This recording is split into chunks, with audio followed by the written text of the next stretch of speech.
Welcome to my YouTube channel Astha School Shivahar.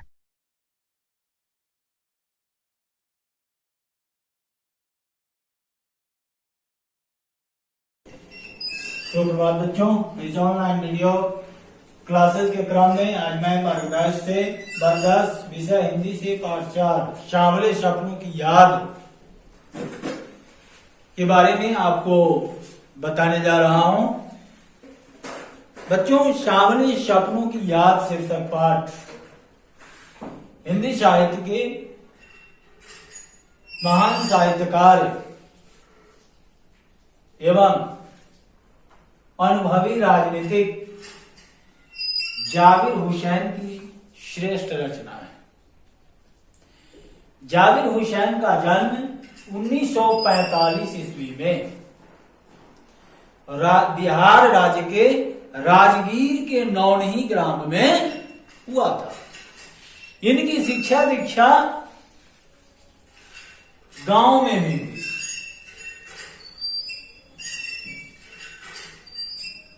इन्होंने राजनीति में भी अपनी सक्रिय भूमिका निभाई। वे राज्य विधानमंडल के वे सदस्य रहे और विधान परिषद 1995 ईस्वी में विधान परिषद के सभापति भी रहे।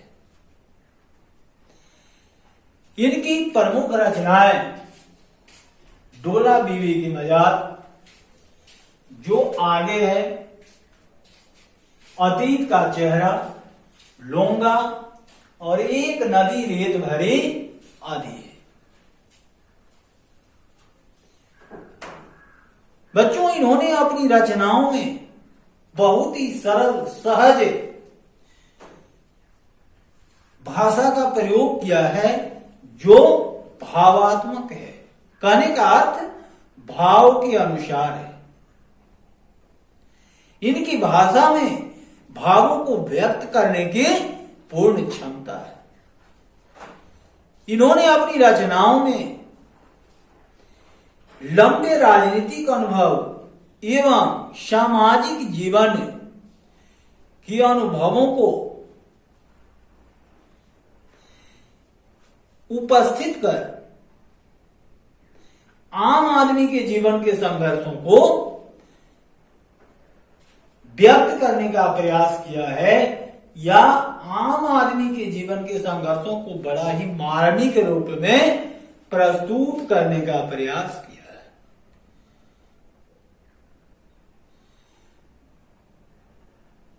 प्रस्तुत पाठ के माध्यम से जाबिर हुसैन ने प्रसिद्ध पक्षी वैज्ञानिक शालिम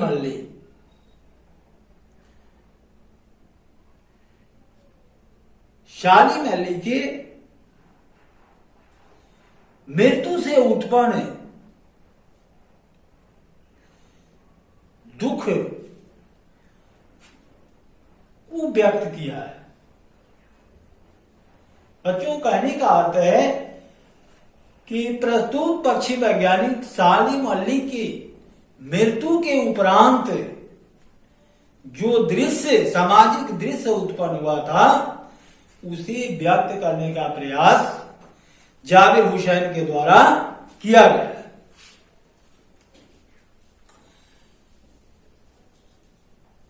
शालिम अली की मृत्यु के तुरंत बाद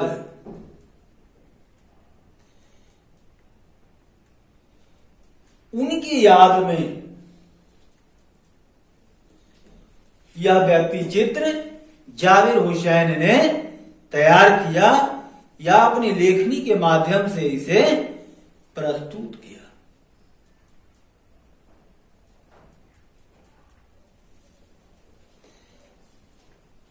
इसमें भाषा की बड़ा ही शानदार अभिव्यक्ति हुई है। भाषा पूर्ण रूप से भावात्मक है, भावों के अनुसार है। लेखक ने बताया है कि सालिम अली को उनके अनेक अपूर्ण सपनों के साथ, अपूर्ण किसी चीज का पूरा न होना, तो बच्चों लेखक ने यही बताया है कि सालिम अली को उनके अपूर्ण सपनों के साथ बिना किसी रुकावट के अंतिम यात्रा पर ले जाया जा रहा है। बच्चों अंतिम यात्रा कहते हैं जीवन की वह अंतिम यात्रा होती है जहां से व्यक्ति फिर लौटकर वापस नहीं आता। तो सालिम अली अपने अपूर्ण सपनों के साथ बिना किसी रुकावट के उसी अंतिम यात्रा पर थे।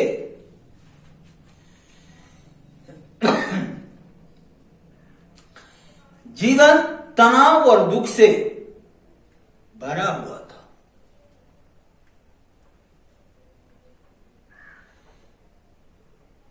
वे प्रकृति में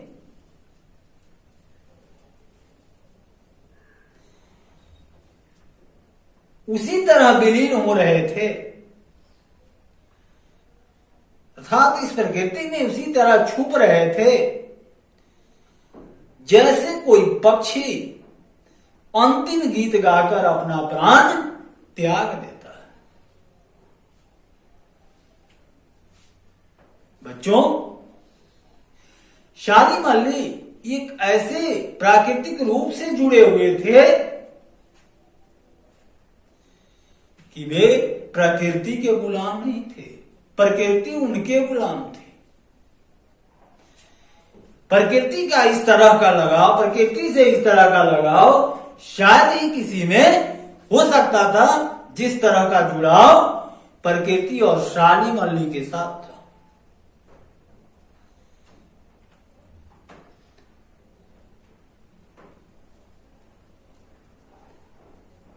बच्चों यह समय ऐसा होता है,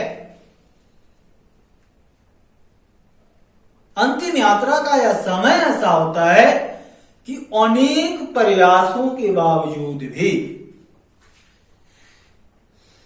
व्यक्ति उसे जीवित नहीं कर सकता।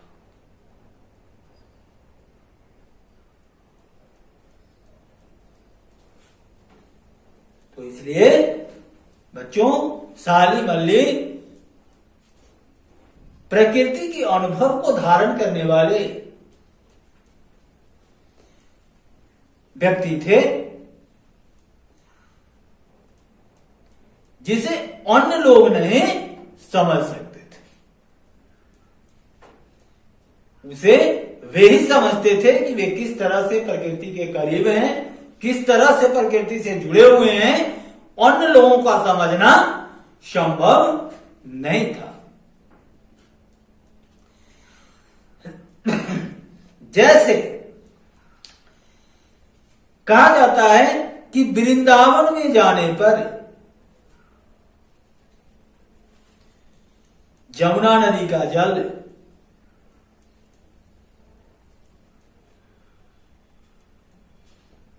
उस इतिहास का याद दिलाता है जब कृष्ण ने वृंदावन में रास लीला की थी। गोपियों से शरारत की थी, मक्खन की हाड़ियां फोड़ी थी, दूध दही खाया था, हृदय की धड़कन को बढ़ा देने वाली बांसुरी बजाई थी, जिससे पूरा वृंदावन संगीतमय हो गया था। ठीक इसी प्रकार सालिम अली का प्रकृति से किस प्रकार लगाव था, वह सारी बातें सालिम अली के द्वारा दर्शाया गया।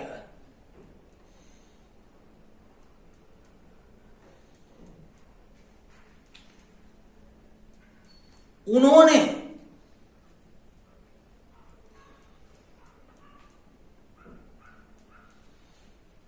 अपनी एक आत्मकथा अंग्रेजी में लिखी है, फॉल ऑफ ए स्पैरो।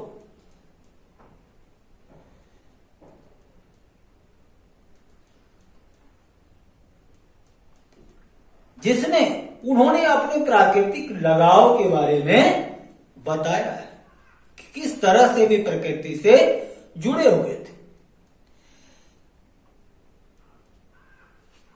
लेखक डीएस लॉरेंस की याद करते हुए लिखता है कि जिनकी मृत्यु के बाद उनकी पत्नी फ्रीडा लॉरेंस से उनके विषय में कुछ लिखने को कहा गया, तो श्रीमती फ्रीडा ने स्पष्ट जवाब देते हुए कहे कि वे अपने पति के प्रेम व्यवहार को शब्दों में बांध सकने में सक्षम नहीं है। उनकी जीवन एक खुली किताब जैसा है जिसे उनकी छत पर बैठने वाली गौरैया भी उनसे कहीं अच्छी तरह से जानती है। शालीम अली पक्षियों के माध्यम से खोज के नए नए रास्ते अपनाते रहे और एक विशेष स्थान प्राप्त करने के बाद भी उनका विश्वास एक क्षण के लिए डगमगाया नहीं। बच्चों, कहने का अर्थ है कि विश्वास वह शक्ति है जो हमें किसी कार्य में अपूर्व सफलता दिलाती है। जब तक हमें विश्वास किसी कार्य के प्रति नहीं होता तब तक हम सफलता की ओर नहीं जा सकते, अर्थात हमें सफलता प्राप्त नहीं हो सकती। विश्वास के द्वारा ही हम सफल होते हैं।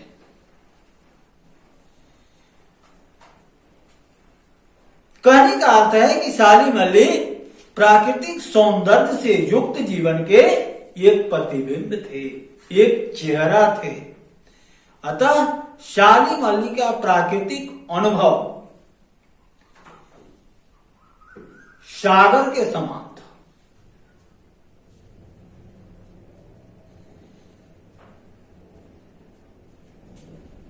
कहने का अर्थ कि प्राकृतिक शालीम अली के जो प्राकृतिक अनुभव थे वह ऐसे थे जिसका कोई और छोर नहीं था, सागर की तरह विशाल और विशद रूप में था। उनको जानने वाले लोग यही सोच रहे थे कि शालीम अली वापस उन सब के पास आएंगे। बच्चों, कहने का अर्थ है कि शालीम अली से जिन लोगों का लगाव था उनके मरने के बाद भी सारे लोगों की आत्मा में यह विचार थे। लोग यह सोच रहे थे कि वह फिर से हमारे पास वापस आएंगे, मगर ऐसा संभव नहीं था। अब केवल शालीम अली की याद ही लोगों के बीच रह गई थी। शालीम अली लोगों के बीच फिर लौटकर आने वाले नहीं थे। शालीम अली लोगों के बीच लौटकर आए भी तो अपने याद के रूप में लौट के आए, अपने शरीर के रूप में नहीं। क्योंकि बच्चों, इस प्रकृति का विधान है कि शरीर जब नष्ट हो जाता है तो वह फिर वापस उस रूप में कभी नहीं आता। उस व्यक्ति द्वारा किए गए कर्म और कर्तव्य उसके समाज के बीच, उसके राज्य के बीच और उसके देश के बीच वही याद के रूप में रह जाता है। वही शालीम अली के साथ भी यही बात थी। उनकी याद केवल अब लोगों के बीच रह गई थी। बच्चों, जाबिर हुसैन ने इसी याद को सांवले सपनों की याद शीर्षक पाठ के माध्यम से प्रस्तुत किया है। और इस शीर्षक की सार्थकता भी निश्चित रूप से है कि सालिम अली अब इस सांवले सपने के रूप में ही भारत की धरती पर याद किए जाएंगे, सशहीद के रूप में नहीं। तो जाबिर हुसैन का यही मुख्य रूप से हम लोगों को कहना था, बताना था कि हमें हर समय पूर्ण विश्वास के साथ एक अच्छा कर्तव्य करना चाहिए और उस कर्तव्य के प्रति इस तरह से लगनशील होना चाहिए जिसमें किसी तरह की त्रुटि न रह जाए। जैसे सालिम अली जैसे पक्षी वैज्ञानिक लगनशील थे और उनकी सारी बात वो गौरैया जानती थे, तो इस तरह से मानव होने के नाते हमें भी अपने आप को इस तरह से विकसित करना है कि हमारी यादें मानव के बीच नहीं रहकर अन्य जीव जंतुओं के बीच भी हो, वह भी हमें याद करे, वह भी हमारा साथी बने, तभी हमारा जीवन सार्थक हो सकता है। बच्चों, इस वीडियो के माध्यम से सांवले सपने की याद शीर्षक पाठ को आप अच्छी तरह से समझेंगे, समझने का प्रयास करेंगे। इसी के साथ मैं इस वीडियो को समाप्त करता हूं। धन्यवाद। Thanks for watching this video.